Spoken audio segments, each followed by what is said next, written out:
అందు ప్రియమైన సహోదరి సోదరులకు యేసుక్రీస్తు నామములో శుభములు. దేవుని యొక్క మహిమ మీ మీద ప్రకాశించునుగాక. ఈరోజు దేవుడు మనకిచ్చిన మాట కొలస్సీలకు రాసిన పత్రిక 4వ అధ్యాయము 8వ వచనము. మీరు మా స్థితి తెలుసుకున్నట్లును మీ హృదయములను అతడు ఆదరించినట్లును.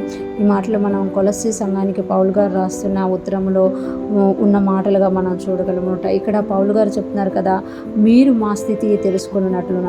ఈ దినాల్లో అయితే ఫోన్లని, వాట్సాప్ కాళ్ళని, ఆ చాటింగ్లని అనేకమైన వచ్చాయి. ఇంకా మనకి అవసరమైతే ఒక గంటల్లోనే మనము అనేక ప్రాంతాలని సంచరించగలుగుతున్నాం అన్నమాట. కానీ పౌలు గారు ఉన్న రోజుల్లోన ఉత్తరాలు ఎక్కువగా రాసుకునేవారు, లేకపోతే ఎవరైనా మనసులు వచ్చినప్పుడు వాళ్ళ యోగక్షేమాలు తెలుసుకునేవారు. ఇక్కడ మనం చూస్తే పౌలు గారు అదే చెప్తున్నారు, మీరు మా స్థితి తెలుసుకున్నట్లును మీ హృదయములను అతడు ఆదరించినట్లును అంటున్నారు. అంటే మేము ఏ స్థితిలో ఇక్కడ ఉన్నామో, ఎలాగ ఉన్నామో మా స్థితి మీరు తెలుసుకునేటట్టు మీరు మా మీద ఆశ పెట్టుకొని ఉన్నారు, మా మీద హృదయం పెట్టుకుని ఉన్నారు కనుక మీ హృదయాలను అతడు ఆదరించినట్టును అంటున్నారు. అతడు అంటే ఎవరు అనేది మనకు తెలియాలి అని అంటే కొలస్సీలకు రాసిన పత్రిక 4:7 వచనం మనం చదవాలి.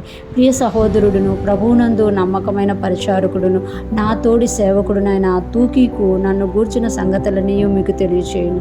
ప్రియ సహోదరుడు పౌలు గారు ఏం చెప్తున్నారు తూకీకు గురించి అని అంటే, ప్రియ సహోదరుడు ప్రభువునందు నమ్మకమైన పరిచారకుడట. అంటే పౌలు గారికి తూకీకి ఎలా ఉన్నారు అని అంటే ప్రియమైన సహోదరుడుగా ఉన్నారు, ఇష్టమైన సహోదరుడుగా, ప్రేమగల సహోదరుడుగా ఉన్నారు. అదే టైంలో ప్రభువునందు నమ్మకమైన పరిచారకుడు అంట. ఇంకొకటి నా తోడి సేవకుడు నాతో పాటు ప్రభు పరిచర్యలో పనిచేస్తున్న తూకీకు నన్ను గూర్చిన సంగతులన్నీ మీకు తెలియచేయును.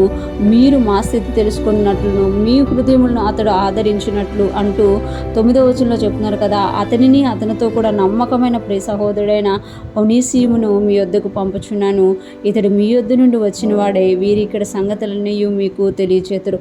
అంటే ఉత్తరం అంతా రాసిన తర్వాత ఆ ఉత్తరాన్ని ఎవరో ఒకరికి ఇచ్చి పంపించేవారు అనమాట. అలాగా పౌలు గారు తన యొక్క యోగక్షేమాలు గూర్చి తన మీద మనసు పట్టుకున్న కొలస్సీలను ఆదరించడానికి తన తోడి దోసుడును తన సహోదరుడు లాంటి వాడును అయిన తూకీకుని పంపిస్తున్నట్టుగా మనం ఇక్కడ చూడగలమంట. మనము దైవ సేవకులను ఎంతగా గౌరవిస్తామో వారి పరిచారకులను కూడా మనం అంతగా గౌరవించాలని పౌలు గారు ఇక్కడ కొలస్సీ సంఘానికి నేర్పిస్తున్నారు అన్నమాట. ఈరోజు ఫ్రెష్ మనం వింటున్న ప్రతి ఒక్కరూ జ్ఞాపకం చేసుకోవాలి.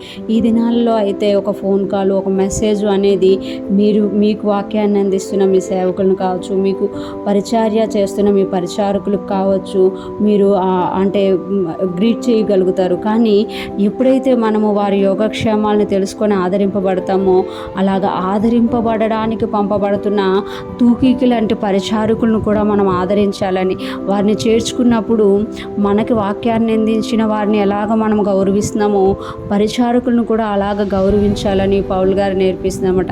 సేవకులని మనం ఎంతగా గౌరవిస్తున్నామో, సేవకులు కింద ఉంటూ సేవకులు యోగక్షేమాలు చూస్తూ సేవకులకి ఏది అక్కరకుందో అది తీరుస్తున్న పరిచారకులు తూకీకి లాంటి వారు కావచ్చు, ఒనేసిము లాంటి వారిని కూడా మనము గౌరవించవలసిన వారంగా ఉన్నాము అని ఈరోజు దేవుడు మనకి తెలియజేస్తున్నారు. అటువంటి జ్ఞానము మనము కలిగి ఉందము గాక.